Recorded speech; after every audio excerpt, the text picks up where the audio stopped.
Posso te fazer uma proposta? Pensa por um instante em tudo que a gente já estudou junto desde que se conheceu lá em fevereiro, março. É possível que até agora você não tenha participado do atendimento a nenhum recém-nascido na sala de parto.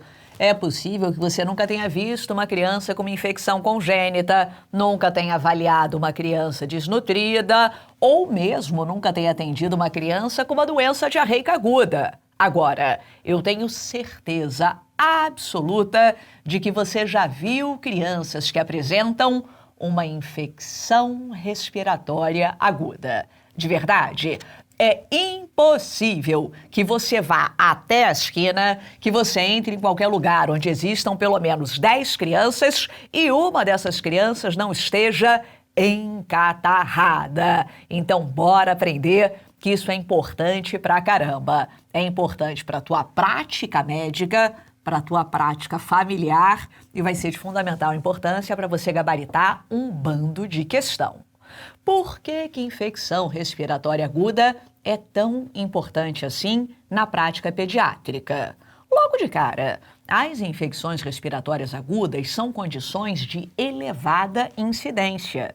De verdade, a gente vai ver os números de infecção respiratória aguda e a gente percebe facilmente que essas condições representam as principais causas de atendimento em pronto, atendimentos pediátricos. É impressionante. Nesses últimos 2 anos, não, né? Nesse último ano e meio, a gente teve uma mudança muito grande dentro dos perfis de emergências pediátricas porque as crianças pararam de frequentar creche, pararam de conviver com outras crianças, mas ainda assim, essas condições são condições muito frequentes.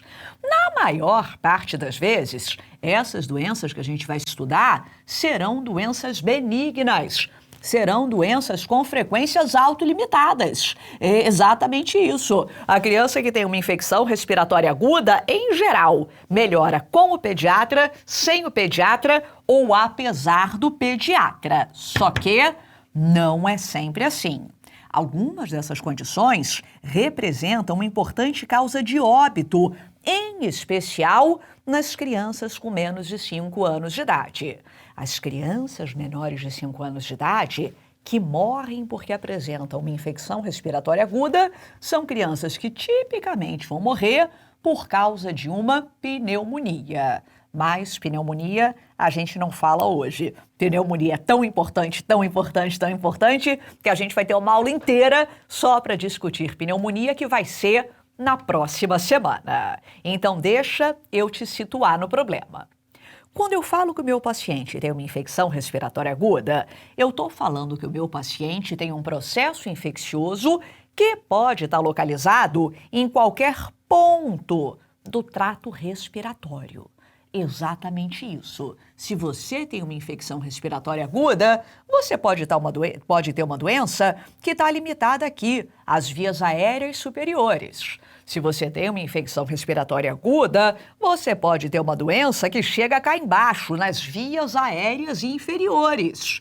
E, como regra geral, as manifestações clínicas de todos esses processos podem ser manifestações clínicas semelhantes. Existe uma grande sobreposição de sinais e de sintomas. Em várias das infecções respiratórias agudas, a queixa inicial do paciente vai ser coriza, tosse, obstrução nasal. Em várias condições, a queixa inicial do paciente vai ser dor de garganta. Então, vamos tentar conduzir um raciocínio diagnóstico para não confundir condições de maior gravidade, que demandam uma intervenção imediata, com aquelas condições de menor gravidade. E eu vou começar falando sobre uma condição que certamente você deve negligenciar o estudo, porque você deve achar que é simples demais, é óbvio demais. Não se engane. O que você tem que saber acerca do quadro de resfriado comum? Alguns conceitos iniciais. Primeiro deles, o que vem a ser um resfriado comum? Resfriado comum tem vários sinônimos. Eu posso chamar resfriado comum de resfriado comum, posso chamar resfriado comum de rinite viral aguda, rinocinusite viral aguda, rinofaringite viral aguda. É tudo a mesma coisa. E todos esses nomes vão simplesmente traduzir o que está acontecendo nessa doença. A criança que tem um resfriado comum, o adolescente que tem, o adulto que tem, o idoso que tem um resfriado comum, vai apresentar tão somente uma infecção viral. Uma infecção viral que vai acometer a mucosa nasal, a mucosa dos seios paranasais e também a mucosa nasofaríngea. E é por isso que eu posso falar que quem tem um resfriado comum apresenta uma rinite viral aguda, uma rinocinusite viral aguda, uma rinofaringite viral aguda. Eu estou simplesmente usando lá o it para dizer qual é o ponto anatômico que está infectado, que está inflamado. Esses quadros são quadros, na maior parte das vezes, autolimitados. E eu te pergunto, será que realmente esses quadros são tão frequentes assim para merecerem o nome de comum? O resfriado é comum assim mesmo? O resfriado é comum assim mesmo. Esse número daqui varia pra caramba na literatura, mas como regra geral, a gente encontra a descrição de que as crianças saudáveis, crianças rígidas, crianças sem comorbidades, nos primeiros 5 anos de vida, vão ficar resfriadas em média 6 a 8 vezes por ano. Cada resfriado costuma ter uma duração de aproximadamente 7 dias. Então, as crianças saudáveis, as crianças que não têm nada, costumam ficar resfriadas 6 a 8 vezes por ano, cada um dos episódios com uma duração média de 7 dias. E sabe aquela criança que vai para a creche? Aquela criança que passa o dia inteiro se embolando com outras crianças imundas iguais a ela? Essa criança fica resfriada com uma frequência ainda maior. Essas crianças ficam resfriadas 10, 12 vezes por ano. A gente sabe que crianças resfriadas não deveriam ir para a creche, não deveriam ir para a escola. Mas a gente sabe que não é sempre que isso é respeitado. Então, criança que vai para a creche, que vai lá para a pré-escola e que entra em contato com outras crianças resfriadas, acaba ficando doente uma frequência muito maior de vezes ao longo do ano. E dá para entender por qual razão isso acontece. É só você lembrar comigo quais são os agentes etiológicos que causam o resfriado comum. Primeiro deles é o principal agente, é uma infecção viral e o principal vírus que causa resfriado comum é o vírus do nariz. Qual é o vírus do nariz? É o cotovelo vírus? Não, o vírus do nariz é o rinovírus. Rinovírus é o principal agente etiológico do resfriado comum. E olha só que interessante, existem dezenas, na verdade mais de centena de sorotipos de rinovírus diferentes. E a cada vez diferentes, e a cada vez que você é infectado por um sorotipo de rinovírus, você vai desenvolver uma imunidade que é uma imunidade sorotipo específica. Então, como existe mais de uma centena de sorotipos diferentes, existe mais de uma centena de rinovírus para os quais você vai desenvolvendo imunidade ao longo da sua vida. Nos primeiros anos de vida, a criança tem menos imunidade para sorotipos diferentes, então ela fica resfriada com muito mais frequência. E aí, só um parênteses, rinovírus é um agente etiológico que está relacionado essencialmente com os quadros de resfriado comum, mas eventualmente ele também pode ser encontrado em vias aéreas mais baixas, mas a principal doença que vai ser causada pelo rinovírus é o simples resfriado. Só que eu também posso ter outros agentes. Eu posso ter, por exemplo, o coronavírus. Nossa, Júlia, coronavírus causa resfriado? Sim, coronavírus causa resfriado. Coronavírus sempre foi causa de resfriado, mas coronavírus também pode eventualmente causar doenças mais graves. E já te aviso, não falaremos sobre Covid nessa nossa discussão, porque a gente vai ter uma aula específica sobre Covid para você depois, certo? Então, os coronavírus eventualmente causam apenas resfriado. E mesmo agora, durante a pandemia, a gente viu várias pessoas que apresentaram somente um resfriado pelo coronavírus. Nem sempre a doença vai ser uma doença grave. A mesma coisa acontece com o vírus influenza. O vírus influenza é o agente etiológico dos quadros de influenza. É o agente etiológico dos quadros de gripe.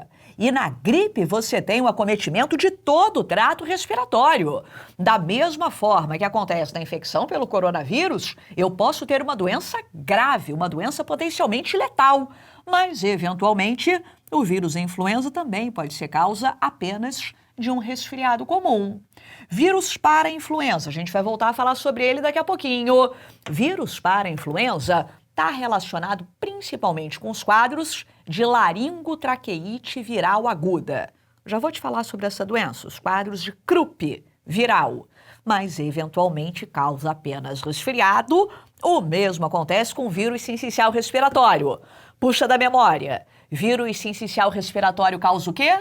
Causa bronquiolite viral aguda, perfeito. Mas, eventualmente, a criança que tem infecção pelo vírus sincicial respiratório pode ter apenas um resfriado. E já posso te antecipar um conceito lá da próxima semana? O bebezinho que tem bronquiolite viral aguda, o bebezinho que foi contaminado pelo vírus sincicial respiratório, frequentemente é contaminado por esse vírus quando entra em contato com uma criança mais velha ou mesmo com um adulto que está apenas resfriado. Eu, quando tenho infecção pelo vírus sincicial respiratório, fico apenas resfriada.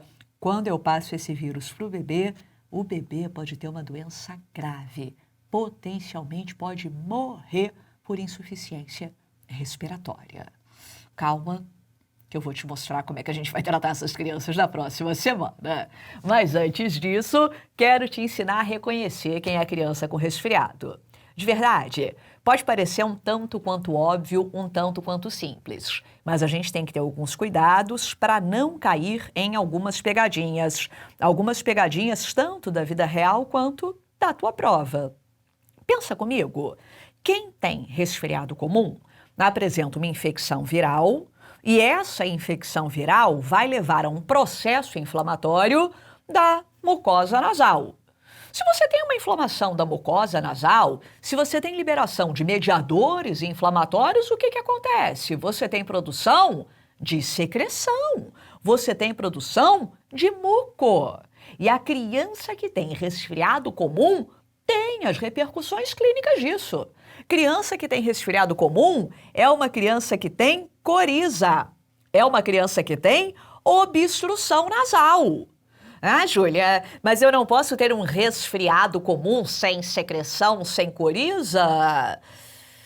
Se você tem um resfriado comum sem secreção, sem coriza, você não tem resfriado comum, você tem alguma outra coisa. Porque no resfriado comum, a alteração fisiopatológica cardinal é a inflamação da mucosa nasal. E aqui já tem um primeiro conceito importante. Diz para mim, como é que você aprendeu na tua vida que é o aspecto da coriza do resfriado comum? Você aprendeu que o aspecto da coriza do resfriado comum é um aspecto claro e hialino, não é assim? Mais ou menos. Eu já te falei que o resfriado costuma ter uma duração média de até 7 dias. Então, no primeiro, no segundo, terceiro dia de doença, de fato, a gente vê aquela secreção mais abundante, clara e hialina. Agora, a partir do terceiro dia de doença, essa secreção pode se tornar uma secreção com aspecto purulento. E isso não significa complicação bacteriana. Meu Deus, o tanto de criança que a gente vê recebendo um antibiótico porque está com uma secreção nasal purulenta, você não faz ideia. Mas isso é evolução natural do resfriado comum, certo? Além disso, essa criança pode ter a presença de espirros, e aí lembra, né? Uma outra causa de obstrução nasal com espirros na infância são os quadros de rinite alérgica. E essa diferenciação entre os quadros virais e os quadros alérgicos nem sempre é simples. E também eu posso ter a presença de roncos. deixa eu chamar a tua atenção, porque isso aqui, em geral, leva a dúvida. Ronco significa que o teu paciente apresenta tão somente a presença de secreção em via aérea superior. Sim, sim, sim. Os roncos a gente ausculta, mas os roncos surgem quando o paciente tem secreção na via aérea superior. Ronco não significa de modo algum doença na via aérea inferior. Os roncos surgem quando o ar passa na via aérea superior, que está cheia de secreção. E aí os roncos têm até uma característica semiológica interessante por conta disso. Se você tosse, se você mobiliza a secreção, você identifica uma alteração dos roncos na tua ausculta. Além de tudo isso, eu também vou encontrar na criança com resfriado, eventualmente, a queixa de dor de garganta. Acabei de te falar, eu tenho infecção e inflamação da mucosa nasofaríngea. Então, isso pode ser referido, pode ser relatado como dor de garganta e, no exame físico, eu vou identificar hiperemia de mucosa. Posso identificar hiperemia da mucosa nasal, eventualmente posso identificar hiperemia lá de mucosa faríngea, mas principalmente hiperemia de mucosa nasal. Tem mais alguma coisa? Tem mais coisa, e tem mais coisa que eventualmente incomoda bastante. Um dos sintomas que nem sempre vai estar presente no resfriado comum, mas que quando está presente é realmente incômodo, é a tosse. A tosse no resfriado comum, ela tem uma grande particularidade. Ela é uma tosse que pode estar presente durante todo o dia, mas é uma tosse que vai se manifestar principalmente no período noturno. E ó pra cá, que é fácil de entender. Criança que está resfriada, tem coriza, tem obstrução nasal. O que acontece o dia todo? Escorre aquele catarro, a criança lambe, a criança passa no cabelo, a criança fica brincando de bater palma com o catarro. De noite, na hora que a criança vai deitar-se, aquela secreção goteja na hipofaringe. E a nossa hipofaringe, você sabe disso? Ela é rica em receptor para tosse. Então a criança deitou, gotejou secreção na hipofaringe, a criança desperta, tossindo, tossindo, tossindo. E você vai ver, as famílias falam isso o tempo todo. Ô, Júlia, o fulaninho até que fica bem durante o dia, agora vai deitar de noite, começa a tossir. Não para de tossir. Aí quando tosse, acorda o pai, acorda a mãe, eles ligam para o pediatra. Pode ser que seja apenas isso e algumas crianças com resfriado também poderão ter febre. Nem sempre a febre vai estar presente. Quando está presente, pode ser uma febre baixa, pode ser uma febre mais alta. E além disso, nada mais. Não vou ter alterações da frequência respiratória, não vou ter outras alterações na ausculta respiratória. Se a criança tem apenas isso, o diagnóstico dela é o diagnóstico clínico de um resfriado comum. Reparou a ênfase que eu dei na palavra clínico, não é? Exatamente. Não é para você pedir qualquer exame complementar. Vai dar o diagnóstico e aí vai chegar na parte mais difícil de toda a vida do pediatra, que é tratar o resfriado. A única coisa que realmente trata o resfriado comum é o tempo e a paciência. Aquilo vai se resolver na imensa maioria das vezes. Enquanto não se resolve, tenha calma, tenha paciência para não fazer besteira. O que você vai recomendar para essa criança? Você vai recomendar a utilização de um antipirético. Se a criança está resfriada, ela pode ter febre. Se ela tiver febre, você prescreve um antipirético. Qual? Você pode utilizar dipirona, você pode utilizar o paracetamol. Se quiser anotar, além da dipirona, além do paracetamol, a gente também pode utilizar o ibuprofeno. Ibuprofeno em dose baixa, que é uma dose antipirética. Então, dipirona, paracetamol, ibuprofeno em dose baixa, a gente vai prescrever para controle da febre e, eventualmente, também com função analgésica para aquelas crianças que estão, eventualmente, com uma dor de garganta. Isso eu posso prescrever. O que eu não posso prescrever de maneira nenhuma é o ácido acetil salicílico. Preciso que você anote isso daqui. Olha o conceito. Sempre que o teu paciente apresenta a possibilidade de infecção pelo vírus influenza, ou então a possibilidade de infecção pelo vírus varicela, ele não pode utilizar o ácido acetil salicílico. Porque a utilização do ácido acetil salicílico nessas infecções virais aumenta o risco da síndrome de Raynaud em indivíduos com predisposição genética. Ué, Júlia, mas o vírus varicela causa resfriado? Não, o vírus varicela não causa resfriado, mas já estou aproveitando para te ensinar isso aqui. Na aula de doença exantemática, que é a aula de pereba no final do ano, eu vou repetir essa informação.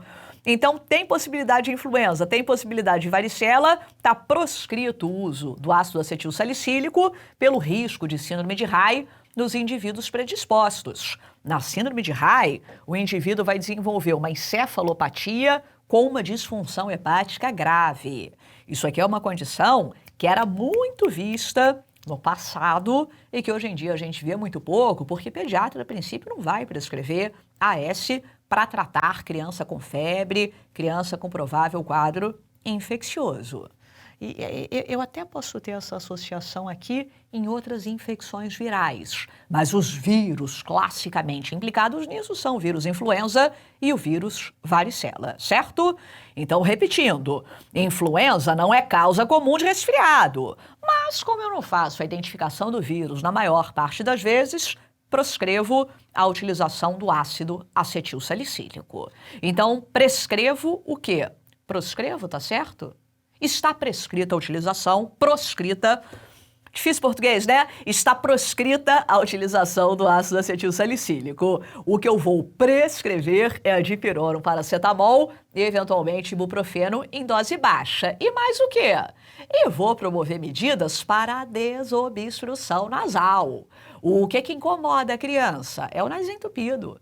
E o nariz entupido incomoda pra caramba. Principalmente o bebezinho pequeno, que depende do nariz para respirar, às vezes chega a ficar com algum grau de desconforto respiratório. E você sabe como é que a gente vai fazer a desobstrução nasal?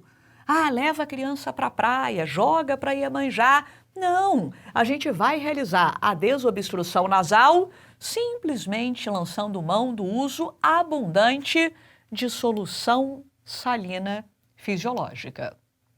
Solução salina fisiológica, soro fisiológico. De que maneira, Júlia? Sempre que for necessário. Qual volume, Júlia? O volume que for necessário.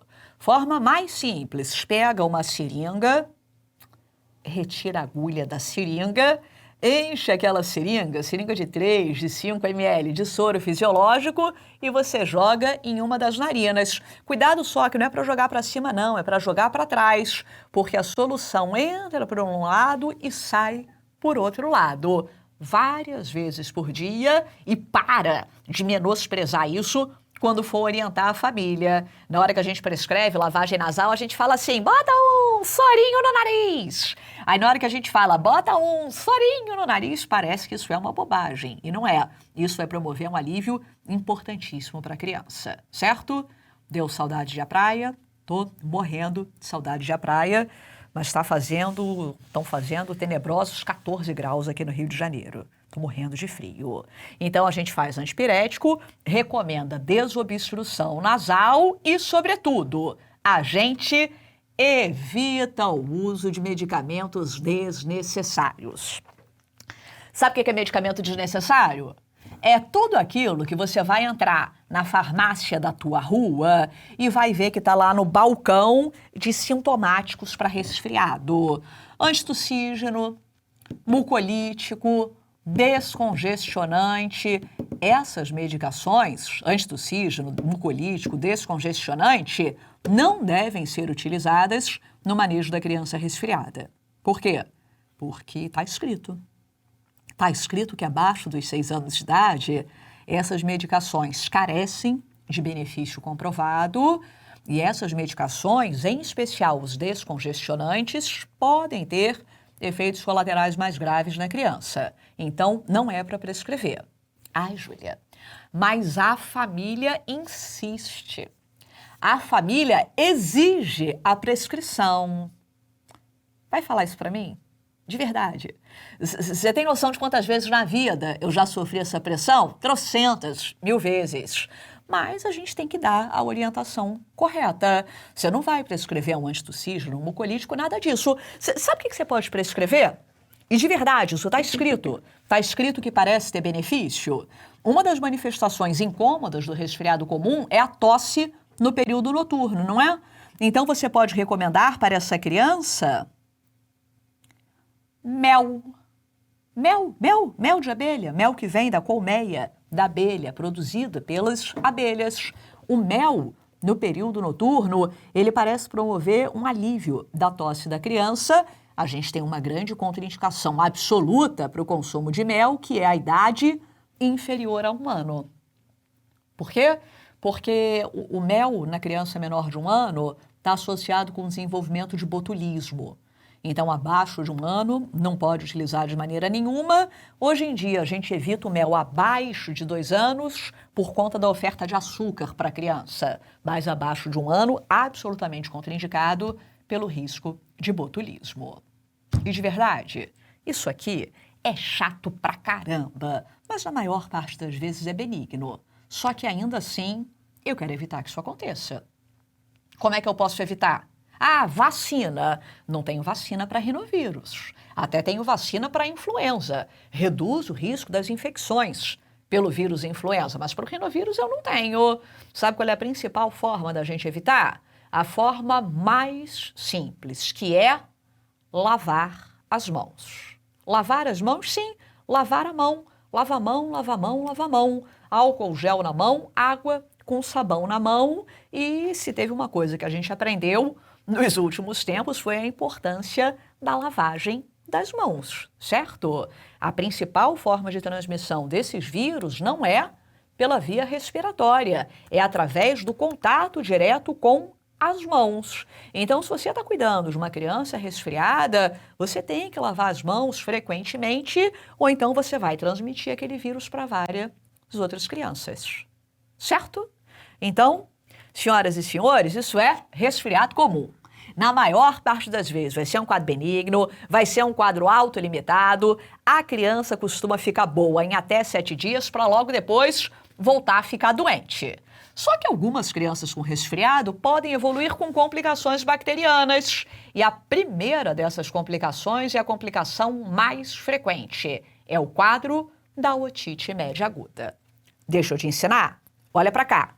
Lembra comigo que a otite média aguda nada mais é do que uma infecção bacteriana que vai causar a inflamação da nossa orelha média. A nossa orelha média, aquele espaço cavitário que está localizado lá dentro do nosso osso temporal. Eu vou botar para você aqui escrito toda a fisiopatologia da otite média aguda, você dá um pause, você copia e depois eu te explico o que você tem que entender. Então, qual é a fisiopatologia? Na otite média aguda você tem a disfunção tubária. A disfunção tubária predispõe ao acúmulo de secreção e este acúmulo de secreção favorece a proliferação bacteriana. Pose de pausa para você copiar em 3, 2, 1. Copiou, eu já segui na explicação. Me acompanha aqui.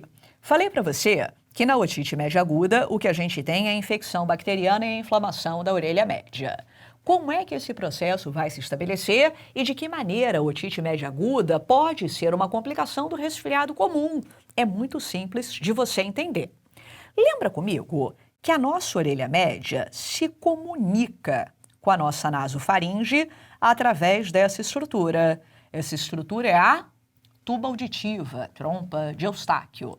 A tuba auditiva, ela tem 3 funções primordiais. Primeira delas, a tuba auditiva permite a ventilação da orelha média.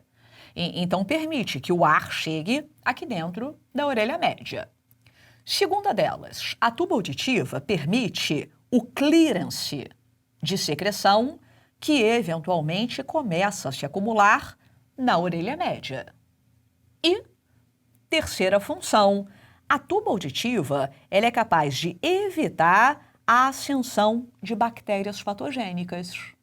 Então, se a tua tuba auditiva está funcionando adequadamente, ela vai ventilar a sua orelha média, vai promover o clearance, a limpeza da sua orelha média e vai proteger a sua orelha média, certo?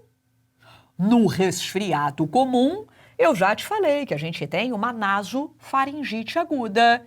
E olha só que interessante, a mucosa que reveste a tuba auditiva é uma mucosa que se continua com a mucosa da nasofaringe, de tal modo que, sempre que você tem uma nasofaringite, você vai ter um edema dessa mucosa. Então, aquela estrutura que deveria ser uma estrutura pérvia, torna-se uma estrutura disfuncional. Ela fica ocluída. Se ela fica ocluída, se ela perde a sua perviedade, é uma questão de tempo até você observar o acúmulo de secreção no interior da orelha média. Só que olha para cá. Esse acúmulo de secreção ainda não é otite média aguda. Essa secreção que está se acumulando aqui, num momento inicial, é uma secreção estéril. Só que a nossa nasofaringe é colonizada por bactérias potencialmente patogênicas. E essas bactérias conseguem ascender até a orelha média. E quando elas chegam cá dentro, aquela secreção acumulada é um caldo de cultura para proliferação bacteriana. Essas bactérias se proliferam e aquela secreção, que inicialmente era uma secreção estéril, vai transformar-se numa secreção infectada, numa secreção purulenta. De forma bem grosseira, o que está acontecendo na otite média aguda é a formação de um verdadeiro abscesso na orelha média. Qual é a história natural de um abscesso? Um abscesso, para se resolver, em geral, tem que ser esvaziado. Essa secreção, eventualmente, pode escoar pela própria tuba auditiva, ou essa secreção pode, eventualmente, escoar através do conduto auditivo externo. Todas essas estruturas aqui, incluindo a membrana timpânica, tá vendo aqui a membrana timpânica? Vão estar inflamadas.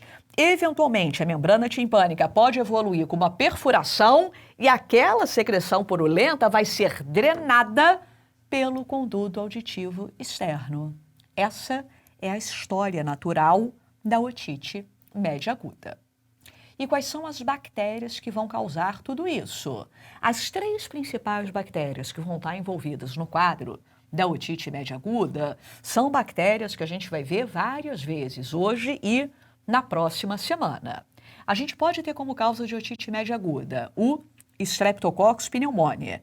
O Streptococcus pneumoniae é aquele que popularmente a gente chama de pneumococo, certo? Então a gente tem aqui um gram positivo, Streptococcus pneumoniae, pneumococo, como agente etiológico. Também posso ter como causa de otite média aguda o Haemophilus influenza não tipável. Não tipável. Por que eu estou dando ênfase a isso?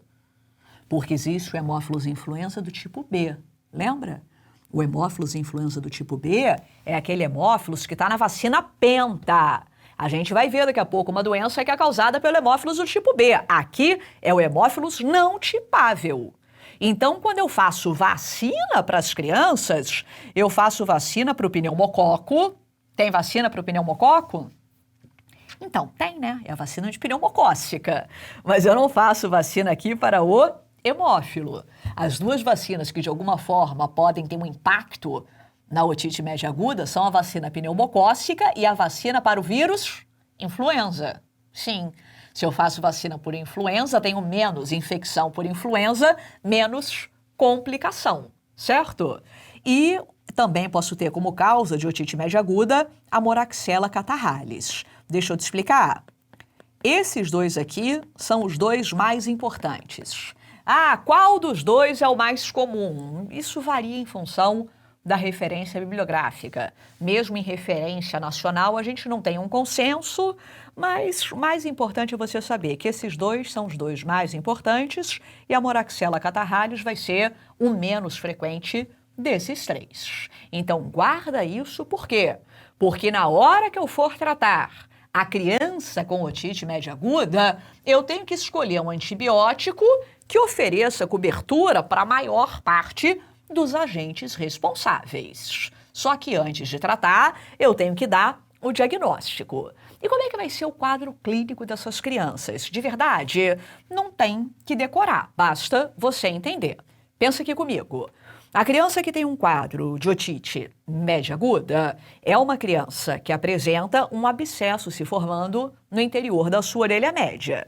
Essa criança é uma criança que vai sentir dor. Otite média aguda é especialmente comum nas crianças menores de 2 anos de idade. Nas crianças menores de 2 anos de idade, a tuba auditiva é mais curta, é mais horizontalizada. Então, é mais comum que a gente tenha disfunção tubária. Essa criança não obrigatoriamente vai me falar que está sentindo dor. Essa criança pode me falar apenas que está sentindo dor ficando mais chorosa, ficando mais irritada. Se for uma criança um pouquinho maior, a gente já vai ter a queixa específica da otalgia. A gente já vai saber que, de fato, a criança tem dor no ouvido. Ela vai dizer para a gente que está sentindo dor, vai mostrar para a gente onde é que ela está sentindo dor. E, eventualmente, a dor pode não estar presente e o que a criança vai apresentar é tão somente a otorreia. Otorreia é a secreção no conduto auditivo externo. Não confunde. Toda criança que tem otite média aguda tem acúmulo de secreção purulenta na orelha média. Quando essa secreção vai para o conduto auditivo externo, eu chamo isso de otorreia. Fechou? E como é que eu sei que de fato a criança tem otite média aguda? Eu suspeito por conta dessas manifestações. Mas para a confirmação diagnóstica, o que eu preciso fazer de fato é olhar a orelha média do meu paciente. E eu olho a orelha média do meu paciente realizando uma otoscopia. Deixa eu te falar, você ainda tem medo de fazer otoscopia?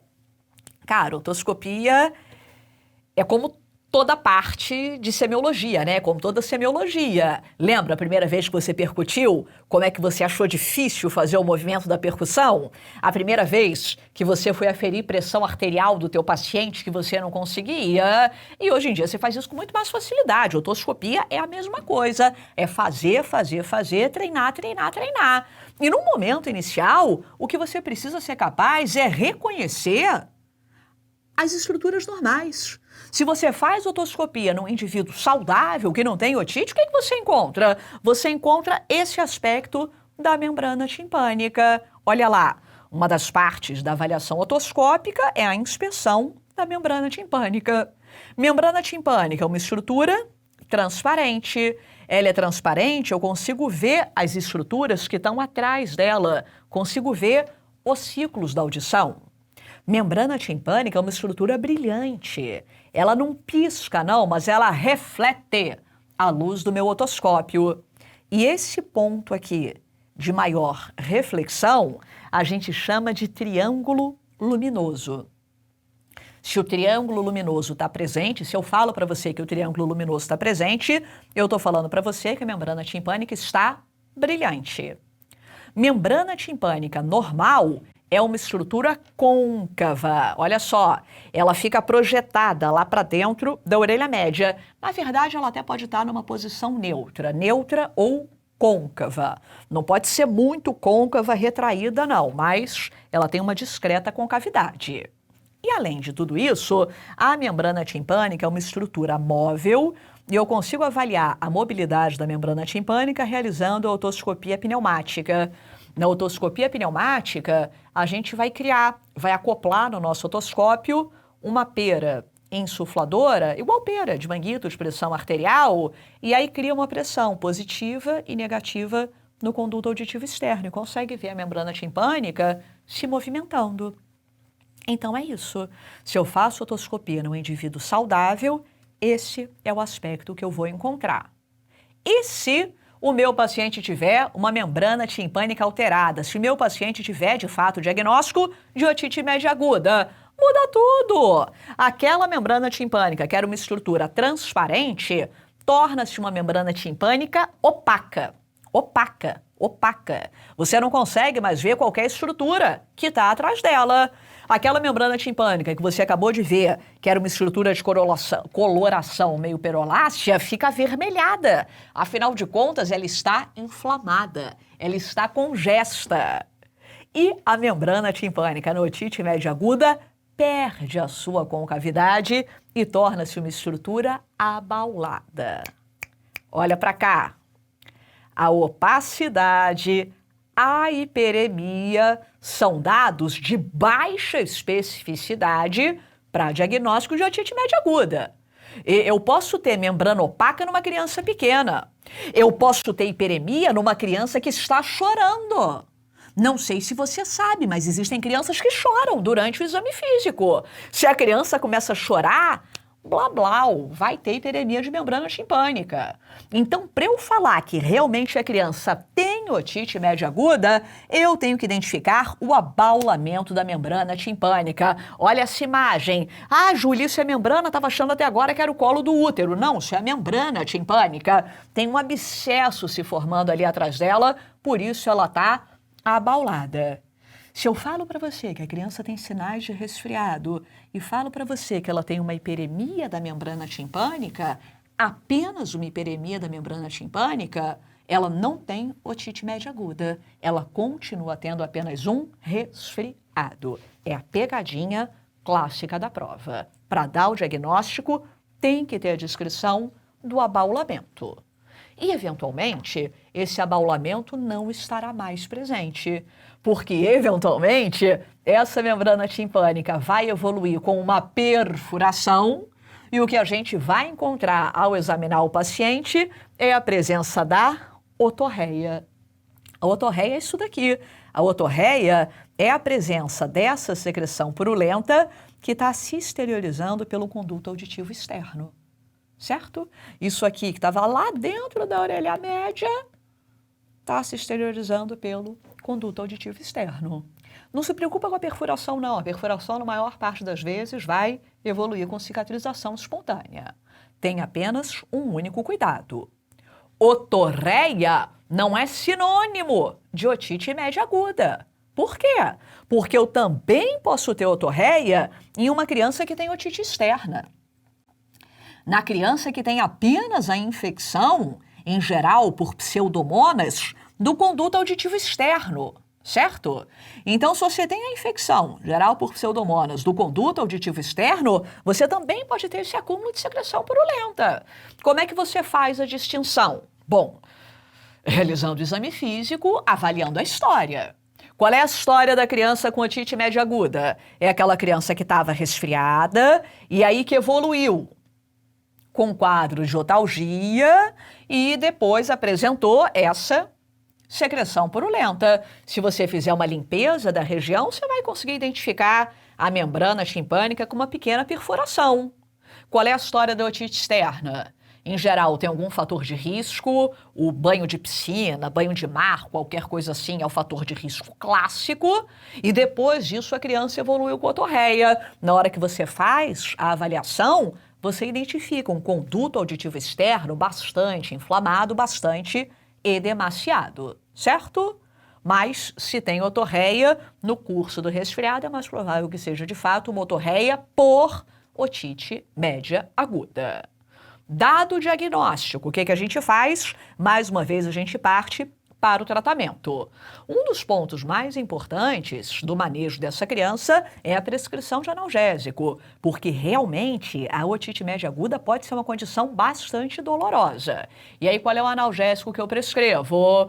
Posso prescrever dipirona, paracetamol e ibuprofeno em dose baixa. E além disso eu posso avaliar a necessidade da antibiótico terapia. Exatamente isso. Não são todas as crianças com otite média aguda que precisam receber antibiótico. Não, não, não, não, não. Boa parte das crianças com otite média aguda vai evoluir com resolução espontânea. E para que eu vou prescrever antibiótico para todas as crianças se elas podem evoluir com resolução espontânea? Para que eu vou correr o risco de induzir resistência bacteriana? Não vou. Então, sempre que eu atendo a criança e dou o diagnóstico de otite média aguda, eu tenho que definir se é obrigatório começar a tratar essa criança ou então se eu posso esperar um pouco antes de começar o tratamento. Em algumas situações, é obrigatório. Quais são elas? Primeiro, é obrigatório tratar todas as crianças menores de 6 meses. Nas crianças com menos de 6 meses, eu vou prescrever o antibiótico para todos os casos de otite média aguda já no primeiro atendimento. Nas crianças de 6 meses a 2 anos, eu não preciso tratar todos os casos. Eu preciso tratar todas as crianças de 6 meses a 2 anos que apresentem um quadro grave, já vou explicar o que é o quadro grave, que apresentem otorreia, otorreia por otite média aguda, não por otite externa, ou então que apresentem um quadro bilateral. De 6 meses a 2 anos, lembra que 2 anos é um ponto de corte importante para a otite média aguda. Tuba auditiva mais curta, mais horizontalizada. Tem menos chance de melhora espontânea. Então, prescrevo para todos os quadros graves, para todos que têm otorreia e para todas as crianças com otite bilateral. A partir dos 2 anos, a história é outra. A partir dos 2 anos, a obrigatoriedade da antibiótico terapia é para as crianças que têm um quadro grave ou então para as crianças que têm otorreia. Mesmo que a criança maior de 2 anos tenha uma otite bilateral, se não for um quadro grave, se não houver a presença de otorreia, você pode discutir com a família a possibilidade de observar essa criança. Você prescreve o analgésico, você marca uma reavaliação para essa criança daqui a cerca de 48 horas e se ela tiver evoluído com melhora, ótimo, não precisamos utilizar o antimicrobiano. Evitamos o uso do antibiótico, beleza? Se a família não quiser, você trata todo mundo, mas a gente sempre explica os benefícios de evitar-se o uso do antimicrobiano. E, finalmente, o que é esse tal desse quadro grave? Quadro grave é qualquer uma dessas situações aqui. É a presença de uma temperatura maior ou igual a 39, é a descrição de uma dor moderada intensa, é a presença de uma doença que vem durando mais do que 48 horas. Então, se você tem uma criança com uma febre mais alta, com uma dor moderada intensa, se ela já está com otalgia mais do que 48 horas, essa criança vai se beneficiar de uma resolução mais rápida do quadro, então a gente vai fazer a prescrição do antimicrobiano. Uma vez em que você decidiu por utilizar um antimicrobiano, qual é a medicação de escolha? Lembra comigo? Quais são as 3 bactérias?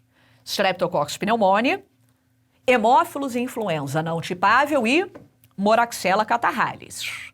O antibiótico de escolha para tratar a otite média aguda continua sendo a amoxicilina.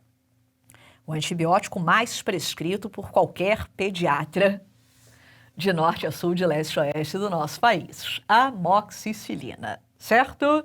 A amoxicilina habitualmente é prescrita numa dose padrão. Já vou te explicar o que é isso. A dose padrão de amoxicilina é uma dose de 40 a 50 miligramas por quilo por dia. 40 a 50, 35 a 50, é essa ordem de grandeza aqui. 40 a 50 miligramas por quilo por dia. A duração exata do tratamento da otite média aguda não é consensual na literatura. A gente pode encontrar a descrição de uma duração de tratamento de 10 dias, principalmente para as crianças com menos de 2 anos de idade. Para as crianças a partir de 2 anos é perfeitamente aceitável uma antibiótico terapia mais curta, 7 dias ou até menos, a gente também encontra descrito. Então esse aqui costuma ser o tratamento inicial das crianças, amoxicilina, 40, 50 miligramas por quilo por dia. Isso pode ser feito de 12 em 12 horas. E aí, me responde. Falei para você que eu tinha 3 bactérias, pneumococo, hemófilo não tipável e boroxela. No momento que eu prescrevo amoxicilina, eu estou combatendo de forma eficaz essas 3 bactérias? Não, porque essas bactérias podem ter resistência. E aí, lembra comigo quais são os mecanismos de resistência? Olha para cá. Cerca de metade das cepas de hemófilo e a quase totalidade das cepas de boroxela serão resistentes à amoxicilina porque vão produzir beta-lactamase. Lembra, a amoxicilina é um beta-lactâmico. Se você tem uma bactéria que produz beta-lactamase, a beta-lactamase vai inativar o beta-lactâmico. Metade dos hemófilos e a quase totalidade das boroxela. Então, se eu prescrevo amoxicilina, não estou tratando boroxela e não estou tratando metade dos hemófilos. E o pneumo? O pneumo ele pode ser resistente à amoxicilina? Até pode. Existem cepas de Streptococcus pneumoniae que são completamente resistentes às penicilinas. Só que na maior parte das vezes, o que os pneumos apresentam é um mecanismo de resistência intermediária. Olha só o que acontece. O Streptococcus pneumoniae tem lá, na sua superfície, uma proteína chamada PBP. O que é PBP? É a Penicillin Binding Protein. É a proteína de ligação à penicilina. É onde a penicilina vai se ligar para conseguir agir na bactéria. Algumas cepas de pneumo apresentam uma PBP que tem menor afinidade pela penicilina. E o que acontece nessas situações? Eu posso continuar utilizando a amoxicilina ou a penicilina, só que eu tenho que utilizar uma dose mais alta. Porque se eu tenho uma proteína com menor afinidade, eu ofereço mais quantidade do antibiótico e dessa forma eu consigo vencer essa resistência intermediária.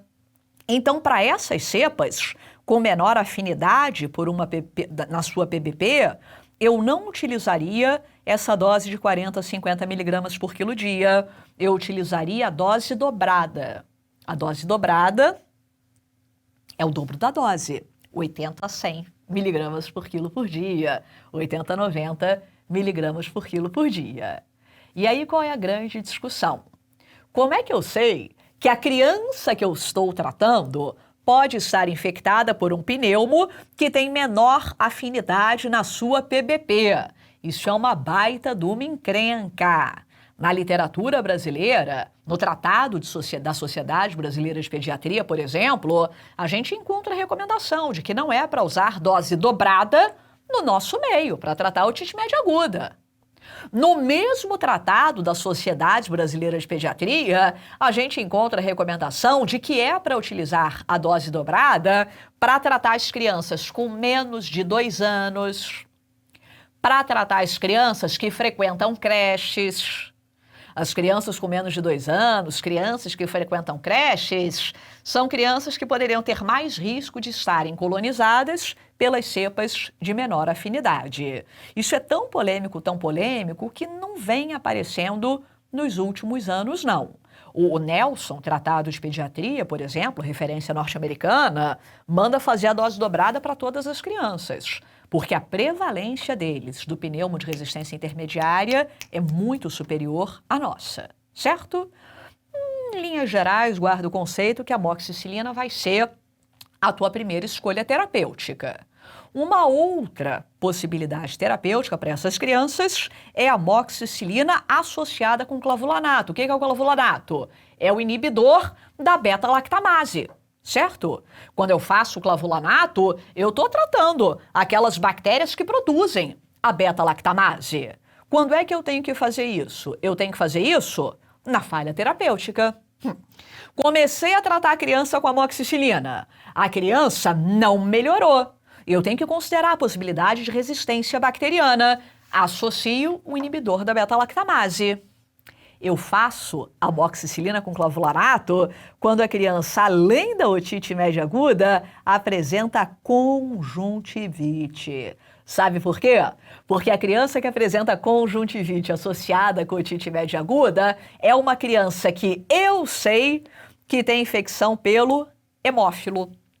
Quem causa otite média aguda com conjuntivite não é pneumo, é hemófilo. E eu sei que metade das cepas de hemófilo produzem beta-lactamase, então eu não vou correr o risco de deixar metade das cepas descobertas. E aí, para você lembrar dessa associação, pensa assim, ó, é o A-hemófilo, tá? A-hemófilo vai causar a otite com a conjuntivite. E também se considera a utilização da amoxicilina com clavulanato para aquelas crianças que fizeram uso recente de antibiótico.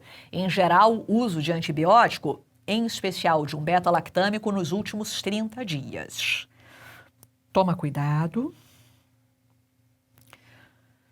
porque lá no Tratado de Pediatria, a gente vai encontrar a possibilidade de que o uso recente do antibiótico seja utilizado para justificar a dose dobrada da amoxicilina. Isso não cai mais, tá? Mas se você for fazer uma questão antiga, pode ser que você encontre essa recomendação. Atualmente, o uso recente de antibiótico nos últimos 30 dias respalda a utilização, a prescrição da amoxicilina com clavulanato. Beleza? E na maior parte das vezes vai dar tudo certo. Você vai fazer o tratamento e a criança vai melhorar. Só que, eventualmente, a otite média aguda, que já é uma complicação do resfriado comum, pode evoluir com complicação. E a primeira dessas complicações, eu não sei nem se eu posso chamar de uma complicação, que é quase que uma evolução natural do quadro da otite média aguda, que é a otite média serosa. Otite média serosa também pode ser chamada de otite média com efusão. Otite média com efusão, certo? Otite média serosa, sinônimo de otite média com efusão. Isso pode ser uma evolução natural da otite média aguda, ou então, eventualmente, também pode ser identificado numa criança que não teve uma otite média aguda prévia. O que vai acontecer nessa situação é pura e simplesmente o acúmulo de uma efusão na orelha média sem inflamação. Você faz a otoscopia, você consegue identificar na otoscopia a presença de líquido na orelha média, mas você não tem sinais de inflamação, você não tem abaulamento, você não tem a presença de hiperemia, você tem apenas nível hidroaéreo, diminuição da mobilidade. Isso pode fazer parte da evolução da otite média aguda da seguinte forma: você faz o tratamento, você resolve o processo infeccioso, só que demora algum tempo para a tuba auditiva voltar a depurar adequadamente aquela secreção. Demora algum tempo para a tuba auditiva voltar a ventilar a orelha média, então você pode manter algum acúmulo de líquido. Habitualmente, se você verifica isso, em um momento inicial, você costuma fazer a observação dessa criança por cerca de 3 meses. E você espera que aquele líquido vá sendo reabsorvido paulatinamente. Se após 3 meses isso não acontecer, é obrigatório que essa criança seja referenciada para o especialista. Ela vai para o otorrino.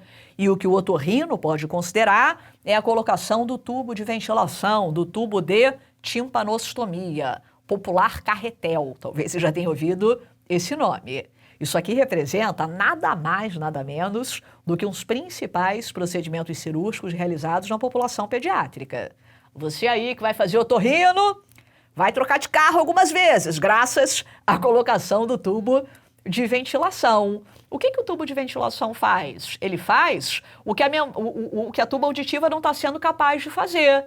Ele cria, olha que bonitinho, gente, eu queria ser otorrino só para colocar isso nas pessoas. Ele cria um pertuito na orelha, na membrana timpânica, permitindo a ventilação, a depuração lá da nossa orelha média. Então, você coloca isso, a secreção vai drenar, a orelha média vai sendo ventilada, isso aqui pode ser expulso naturalmente. Ah, como é que o otorrino define se vai ou não vai colocar o tubo de timpanostomia? Ah, ele pensa se ele quer trocar de carro? Não. Ele avalia vários parâmetros, ele avalia se a criança tem uma efusão bilateral, avalia se a criança está com algum prejuízo auditivo. Lembra que se você tem uma criança que tem um déficit auditivo nessa fase da vida, isso pode vir a prejudicar o desenvolvimento da linguagem dessa criança, certo? Então é uma condição que não pode ser negligenciada. E existe ainda uma outra complicação, e essa complicação é uma complicação bastante temida e é uma das principais justificativas para a utilização do antibiótico na otite média aguda, que é o desenvolvimento do quadro da mastoidite aguda. Deixa eu te explicar. Localizou? A orelha média está aqui para dentro, né? Isso aqui é a nossa apófise mastoide que está cortada. Olha só o que vai. A apófise mastoide está aqui embaixo. Olha só o que vai acontecer. O interior da nossa apófise mastoide, ele é todo perfuradinho. São as células aéreas da mastoide que são revestidas por uma mucosa. Sempre que você tem um quadro de otite média aguda, você tem alguma inflamação dessa mucosa. Quando o processo infeccioso torna-se mais profundo e acomete o periósteo da mastoide, você fala que o paciente tem realmente mastoidite aguda. Alguns até chamam de mastoidite aguda com periostite. E aí o que é que você vai fazer? Nessa situação, como é que você vai identificar? Nessa situação, a criança vai evoluir com evidentes sinais de inflamação retroauricular. Essa criança é uma criança que não tem apenas dor de ouvido, é uma criança que, além da dor de ouvido, na região retroauricular vai ter hiperemia, vai ter dor e vai ter edema. E esse edema tem complicações importantes, repercussões importantes. Primeira delas, esse edema vai promover o desaparecimento do sulco retroauricular. Chama alguém da tua família, bate lá na porta do vizinho. A gente tem um sulco aqui na região retroauricular. Se essa região fica toda edemaciada, esse sulco desaparece. E esse edema provoca o deslocamento do pavilhão. Empurra o pavilhão da criança. Então, você estava vendo uma criança com otite média aguda. Essa criança volta desta forma, com esta orelha torta, é possível que essa criança tenha evoluído com uma mastoidite aguda. Internação hospitalar, antibiótico terapia parenteral, maioria dos autores vai recomendar a realização de uma tomografia. Certo? Respira e bora colocar na prática? Olha lá como é que é fácil. Em relação ao resfriado comum na infância, verifique se as afirmativas abaixo são verdadeiras ou falsas e marque a alternativa com a sequência correta. Vamos começar de baixo para cima? Confia em mim. O período de incubação geralmente é de 1 a 3 dias. Puta que pariu, Júlia! Não sei. Ai, desisti. Não vou passar nessa prova, vou errar tudo, não vou fazer, tô indo embora. Calma! Não pira, não surta, vamos aprender a fazer prova. Você sabe se o período de incubação é esse? Não sei. Sei nem de qual vírus está falando aqui. Tô fazendo prova, vou adotar a estratégia. Vamos lá. A coriza pode tornar-se purulenta nos últimos dias da doença sem necessariamente ser devida à infecção bacteriana. Verdadeiro ou falso? Verdadeiro, não tenho dúvida nenhuma. A febre é um sinal clínico que não deve ser usado isoladamente para diferenciar a infecção viral da bacteriana. Aqui eu já vou riscar, ó. A A e a B eu já risquei. A febre não pode ser utilizada. Cara, mesmo no resfriado comum, eventualmente eu posso ter febre alta. Verdadeiro, mas aqui até tô com dúvida, será? A principal forma de transmissão do vírus causador de resfriado comum é o contato direto e não a via inalatória, verdadeiro? Lava a mão.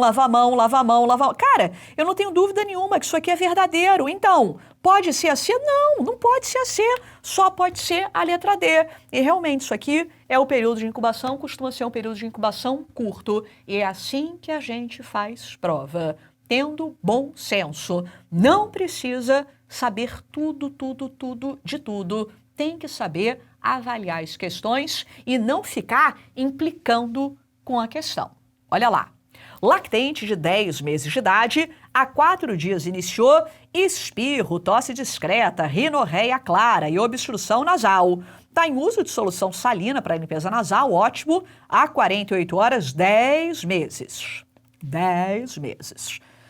Dificuldade para dormir, febre alta, né? 39,5. Ao exame, corneto nasal hiperemiado, hiperemia de orofaringe, membrana timpânica com hiperemia e abaulamento bilateral. Em relação à prescrição para esse paciente, qual é a alternativa mais adequada? Qual é o diagnóstico? É resfriado comum? Não. É mais do que resfriado comum porque tem abaulamento da membrana timpânica. Se tem abaulamento da membrana timpânica, é otite média aguda. A criança tem 10 meses. Posso acompanhar ou sou obrigada a tratar? Aqui eu tenho 2 razões para tratar essa criança. A presença da doença grave e a presença de uma doença bilateral. Então, para essa criança, não tem dúvida que eu vou prescrever amoxicilina e orientar quanto à evolução esperada, vou reavaliar essa criança. Vamos ver se deu para fixar? Considere os casos abaixo. Para qual deles o manejo inicial da otite média aguda deve incluir, além da analgesia, antibiótico terapia? Paciente com menos de 6 meses de idade, tem que prescrever antibiótico? Sempre. Menor de 6 meses é passarinho, a gente não brinca com essas crianças, não dá para acompanhar, tem que tratar. Paciente com mais de 2 anos de idade e acometimento bilateral, sem otorreia, tem que prescrever? Não, gente. A partir de 2 anos, só se tiver otorreia ou doença grave. O bilateral só importa de 6 meses até 2 anos. E paciente com sintoma grave, como toxemia. Toxemia é um termo que a gente usa em pediatria que indica um comprometimento do estado geral. Febre acima de 39 tem que prescrever? Tem que prescrever a doença grave. Então, eu sou obrigada a fazer antibiótico para 1 e para 3. Mais uma. Menino de 3 anos de idade é trazido à unidade básica de saúde com febre de 38,5 e otalgia esquerda há 3 dias. Poxa, otalgia eu já pensei em otite média aguda. Ao exame físico, membrana timpânica está abaulada. Beleza, otite média aguda e foi prescrita amoxicilina. Após 72... por que prescreveu a amoxicilina para essa? Cara, prescreveu. Estava doente já há 3 dias, mais de 48 horas, é doença grave. Após 72 horas, a criança retorna mantendo febre baixa. Melhorou. Ao exame, região retroauricular esquerda abaulada, hiperemiada e dolorosa, além de deslocamento do pavilhão. O que houve? Essa criança evoluiu com uma mastoidite aguda. Na mastoidite aguda não tem jeito. A gente não vai simplesmente manter a antibiótico terapia oral para essa criança. A criança vai ser internada, a gente vai começar a antibiótico terapia parenteral, certo? E o esquema vai ser alguma coisa que cubra os mesmos germes da otite média aguda, em geral amoxicilina com clavulanato por via parenteral, ceftriaxona é uma possibilidade e, reiterando o que eu já disse, maior parte dos autores vai recomendar que a gente também faça uma tomografia da região. Foi? Então, dá uma respirada, vai comer uma frutinha para ser um lanche leve e volta muito rapidamente para a gente dar a sequência no estudo das infecções respiratórias agudas. Estou te esperando.